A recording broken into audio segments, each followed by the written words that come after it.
Eh bien, merci. Merci à toutes et à tous d'avoir répondu présent aujourd'hui.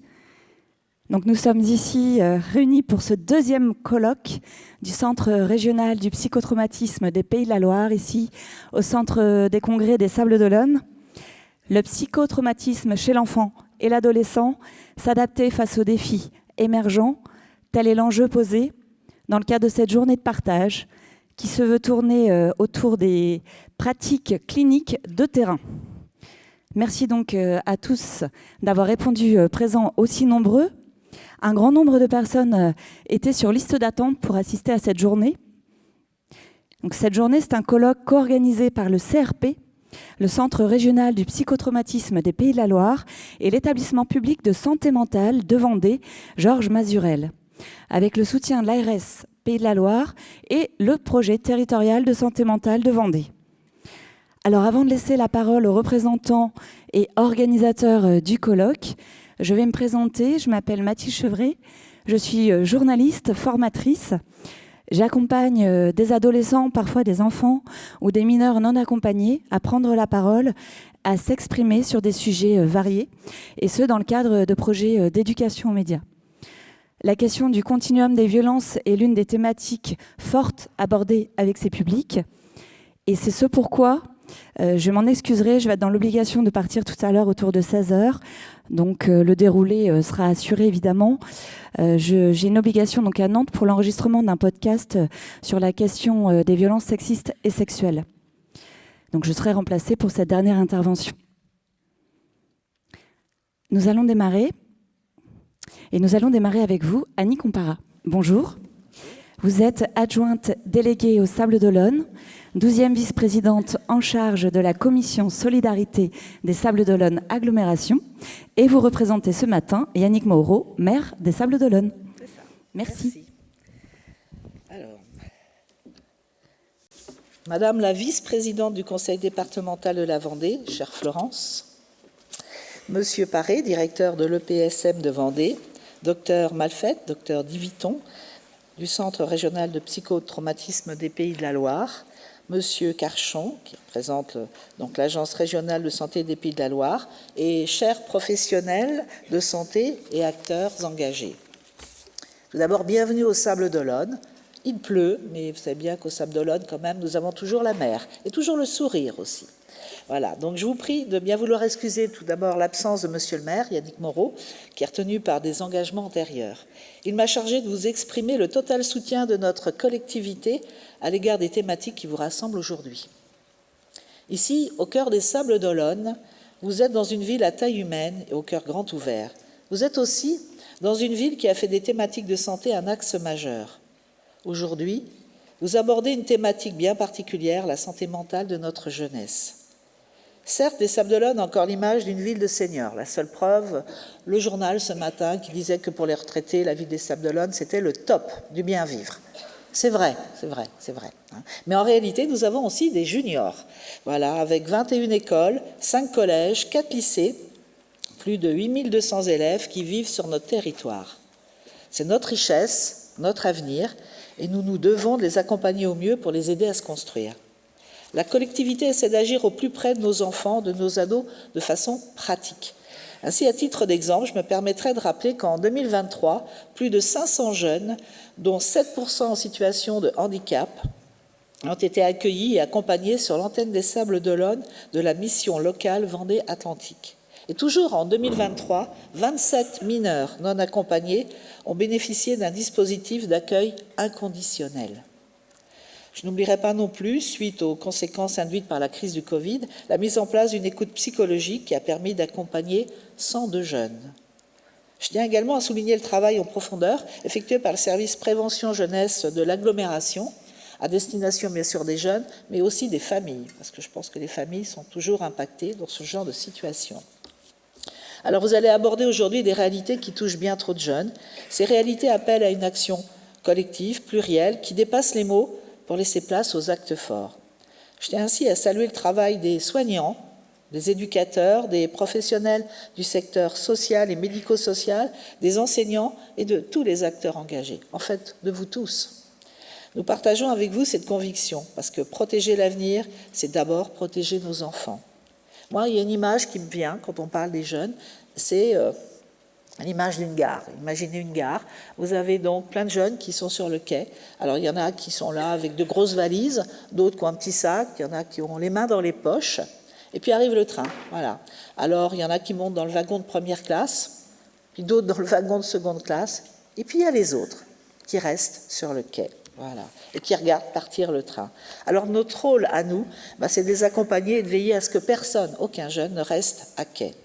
Et c'est ce rôle que vous remplissez au quotidien. Alors, je vous souhaite aujourd'hui des échanges riches, fructueux, qui, en espérant que ces réflexions permettront de bâtir des réponses concrètes et adaptées aux réalités que vous affrontez quotidiennement. Alors, encore merci pour votre engagement et merci de votre attention. Merci.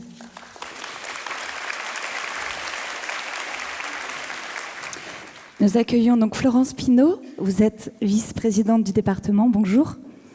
Bienvenue. Vous représentez Alain Leboeuf, président du conseil départemental de Vendée, et vous êtes élue des Sables d'Olonne, adjointe à la solidarité, et présidente du conseil de surveillance de l'EPSM de Vendée également. Je vous laisse Merci beaucoup. parler. Merci. Je voudrais tout d'abord, bonjour à tous, je voudrais tout d'abord excuser Monsieur le Président du département, Alain Leboeuf. En tant que présidente du conseil de surveillance de l'EPSM de Mazurel, c'est un honneur de tous vous recevoir en Vendée et dans cette magnifique ville des Sables d'Olonne.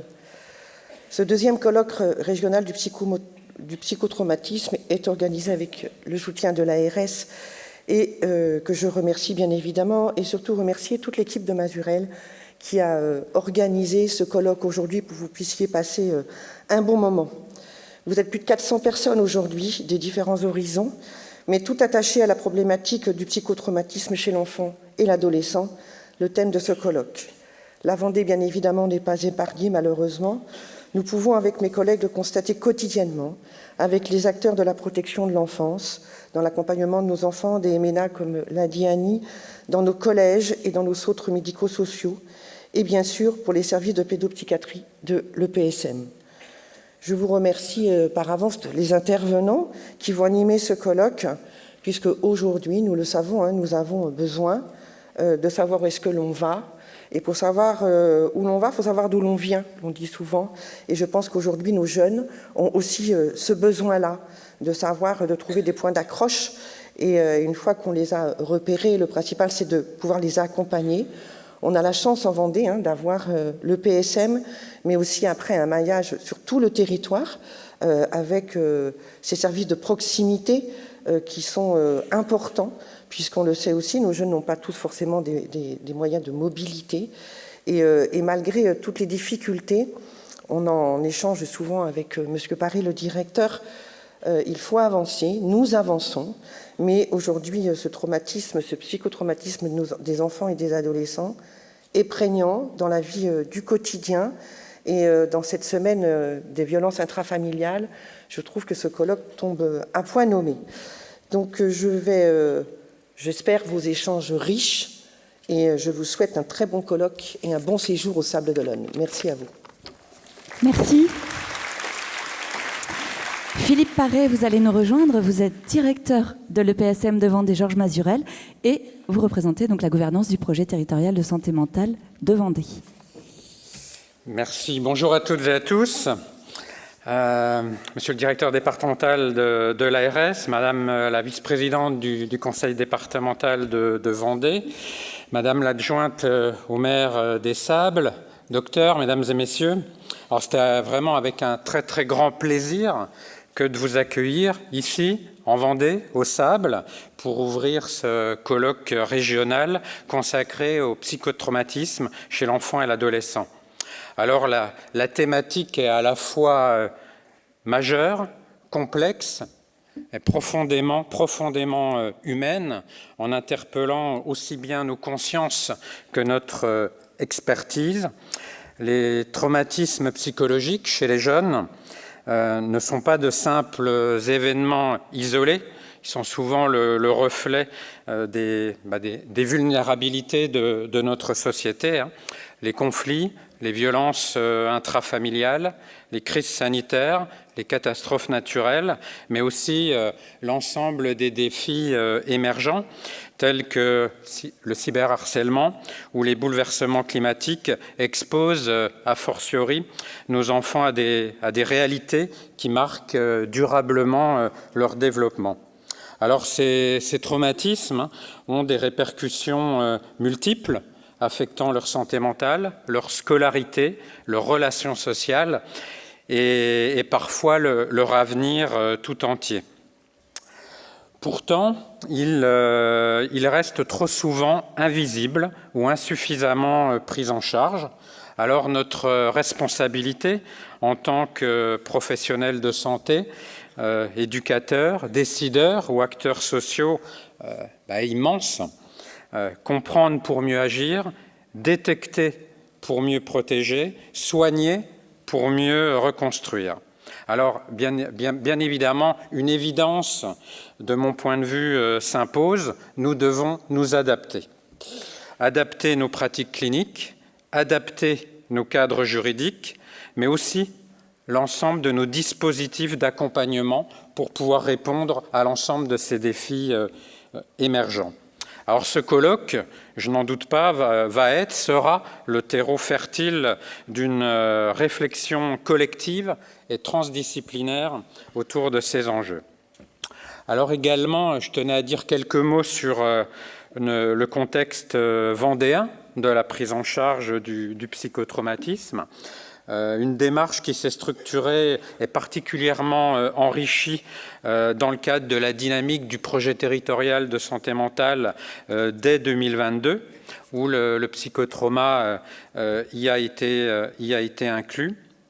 La démarche s'est enrichie, s'est poursuivie en 2023 sous l'impulsion du Centre ressources psychotrauma avec, et ça c'est une force, avec l'ensemble des acteurs locaux qui se sont mobilisés, hospitaliers, libéraux, associations d'écoute, acteurs sociaux, acteurs du médico-social également. Alors un certain nombre de besoins ont pu être identifiés.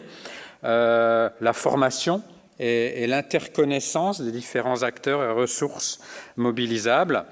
On a lancé le Top Go à l'issue et depuis 2022, en lien avec le PTSM 85, ce sont plus de 1000 professionnels qui ont pu être formés et sensibilisés autour de cette thématique.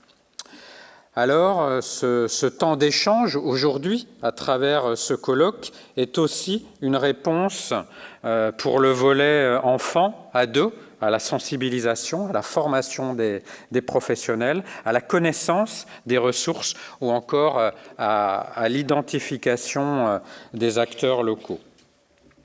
Et puis, en clôturant ces quelques mots, je tiens aussi à très chaleureusement remercier l'ensemble des intervenants de la journée, toutes les équipes qui ont organisé, qui sont mobilisées pour ce colloque depuis de nombreux mois, à la fois les équipes de Mazurel, mais également les équipes du PTSM 85 et également du Centre ressources psychotrauma.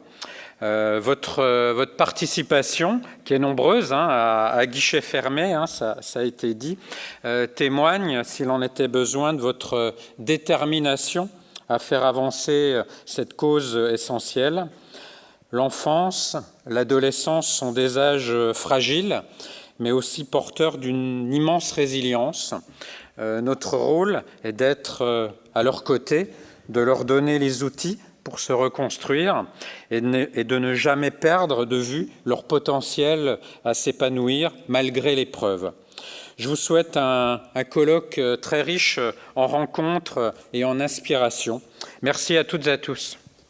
Merci. Alors j'invite Dr Emmanuel Malfette à nous rejoindre et Dr Isabelle de Viton. Emmanuel Malfette, vous êtes psychiatre référent du Centre régional du psychotraumatisme Pays de la Loire. Et Dr Isabelle de Viton, vous êtes pédopsychiatre pour le CRP Pays de la Loire. Bienvenue. Je vous laisse. Bonjour à tous. comme ça. Un petit mot sur le CRP. Moi, je travaille comme responsable pour le CRP. Il a ouvert en 2021. Le centre est localisé sur Nantes, mais on a tenu à ce qu'il y ait des référents dans chaque département. Donc un 0,4% de psychologues dans chaque département. Pour la Vendée, c'est Mathilde qui est là, que je tiens vraiment à remercier parce qu'elle s'est démenée là depuis des mois pour ce congrès. Elle a beaucoup travaillé et merci à elle parce qu'elle a vraiment porté ce congrès avec Michael Pinel et avec Isabelle. Bravo à vous, parce que si on est là aujourd'hui, c'est grâce à vous. Donc le centre est localisé sur Nantes, mais on a une vocation régionale. Le premier, on a fait un congrès l'année dernière là, sur Nantes aussi, à guichet fermé, nous aussi quand même aussi. Hein. Et puis on espère en faire un à Laval là, dans 2 ans. On va essayer de tourner là, parce que les centres régionaux, c'est toujours un peu délicat. Il ne faut pas que ça soit Nanto, Nantais, centré. Donc on a vraiment essayé de faire quelque chose de régional, que tout le monde puisse participer. C'était notre idée. Bon, je remercie là effectivement M. Paré. Avec le CH de Mazurel, c'est grâce à vous là qu'on a pu organiser ça. Merci à vous. Merci à l'équipe d'organisation, avec le PTSM aussi 85, la Marion Gassio. Merci à tout le monde pour organiser ça. Je voulais vous présenter juste l'équipe.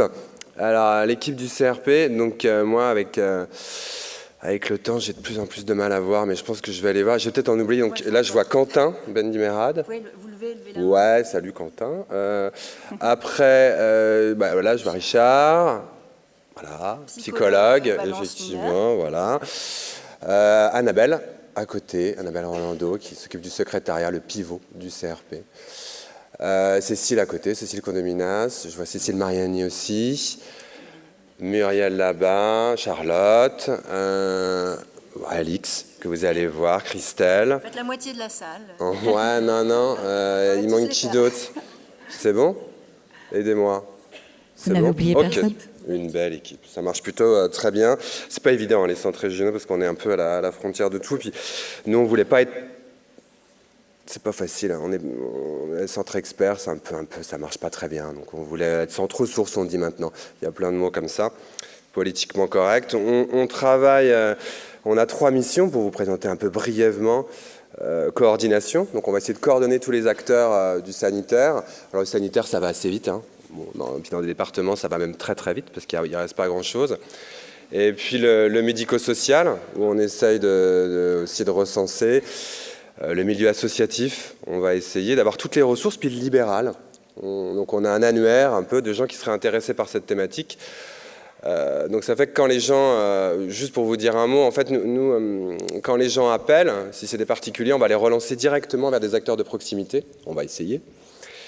Grâce à cette mission de coordination. Et puis on a une deuxième mission qui est une mission de formation. Donc on propose des formations, c'est celle-là, celle sur laquelle on compte beaucoup, quoi, parce qu'on veut essayer que tout le monde monte en compétences.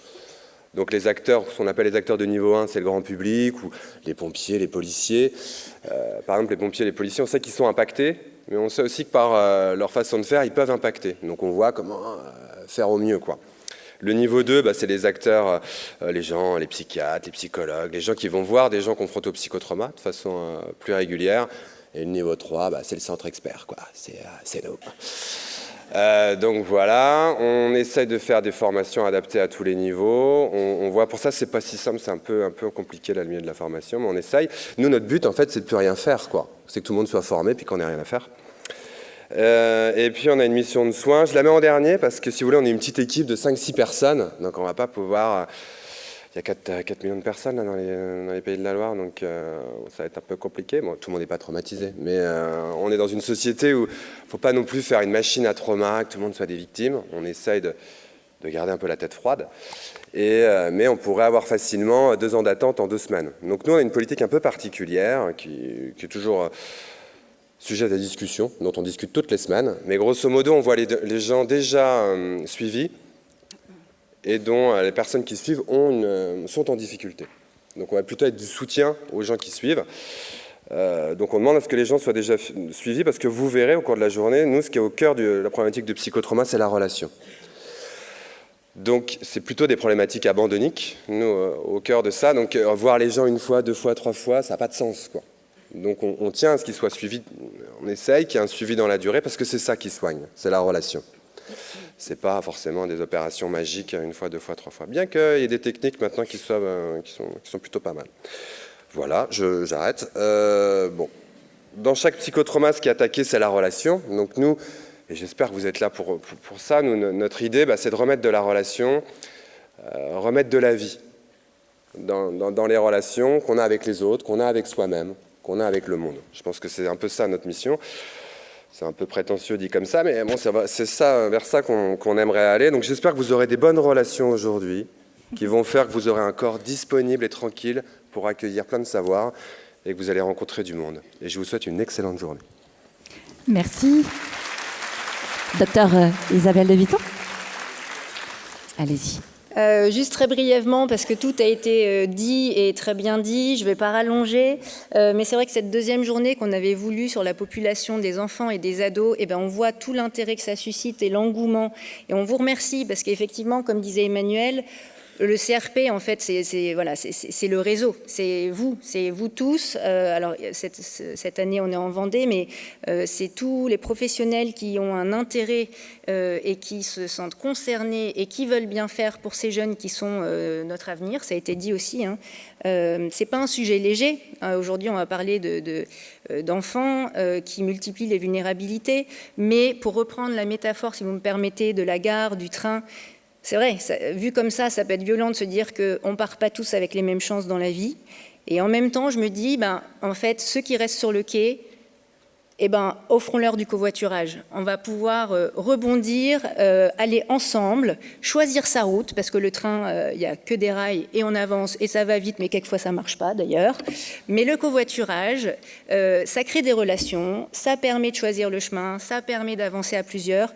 Et donc c'est un peu l'image que j'aurais envie de garder pour ouvrir la journée, c'est de se dire, on va réfléchir ensemble comment on covoiture avec ces jeunes-là, parce qu'il y a de la résilience, il y a d'espoir, il y a des solutions, et c'est là-dessus qu'on espère que vous allez pouvoir aujourd'hui cueillir ce que les intervenants, que je remercie encore, vont nous donner.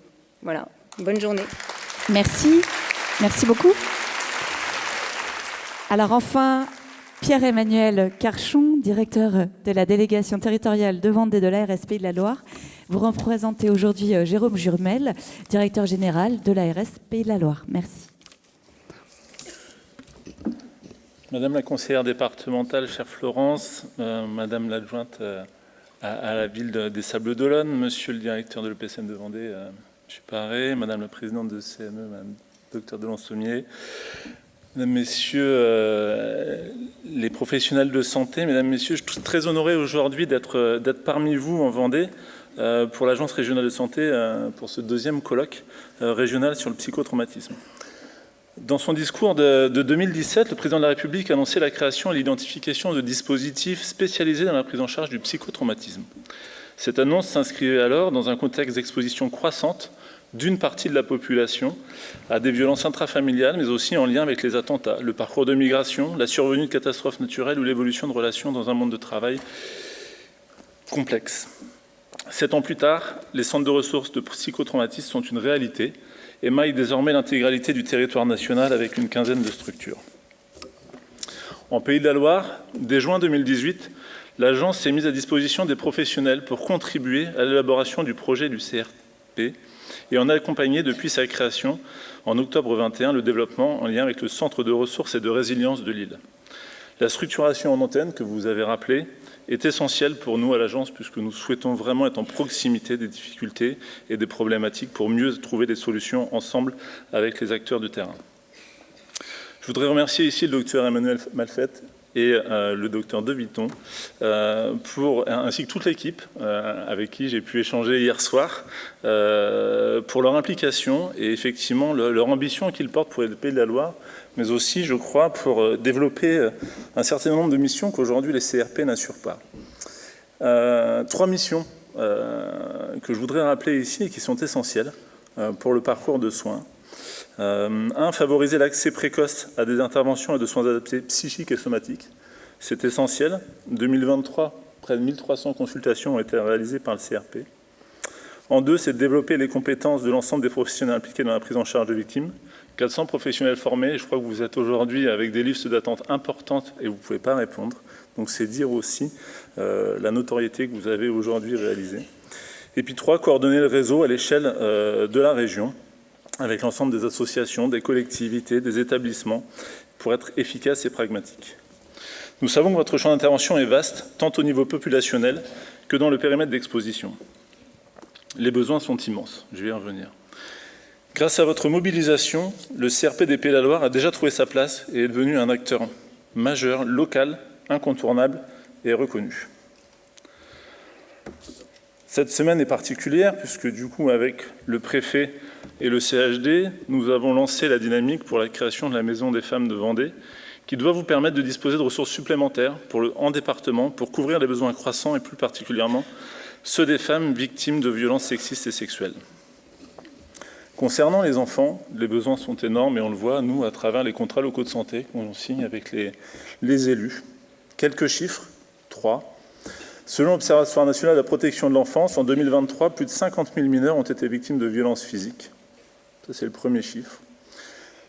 La Haute Autorité de Santé mentionne que plus de 2 tiers des enfants et des adolescents ont vécu avec au moins un événement traumatogène, dont 20% d'entre eux ont par la suite développé un syndrome psychotraumatique. Et puis, plus proche de nous, dans la région Pays de la Loire, sur les passages aux urgences, on a enregistré plus de 30 000 passages pour un diagnostic psychiatrique, avec une augmentation plus marquée chez les enfants, 34% contre 7% chez les adultes. L'urgence est donc à agir ensemble, collectivement, avec les associations, les collectivités et les établissements. Depuis la création du centre, le financement alloué est croissant pour atteindre aujourd'hui près de 700 000 €. Soyez assurés que cette politique de soutien aux dispositifs qui accompagnent les victimes de psychotraumatisme reste une priorité de l'agence et que nous resterons attentifs à ce que le CRP puisse continuer à apporter son expertise auprès des professionnels et un soutien de proximité à ceux qui en ont besoin. La santé mentale nous concerne tous. Je le constate au quotidien dans l'ensemble des politiques de santé que je conduis à l'échelle de la Vendée, avec les acteurs de santé, les élus et les associations. Merci à tous pour votre engagement. Merci appuyé aux équipes du CRP, du PTSM de Vendée et toutes les équipes de Mazurel pour l'organisation qui se sont effectivement encore une fois démenées et pour valoriser ce beau département. Je vous souhaite un très bon colloque à tous. Merci. Merci beaucoup. Nous vous remercions donc Annie Compara, Florence Pinault, Philippe Paré, Pierre-Emmanuel Carchon. Vous pouvez prendre place dans la salle, bien sûr. Merci également au Dr Emmanuel Malfait, Isabelle De Viton. Vous allez rester avec nous sur scène.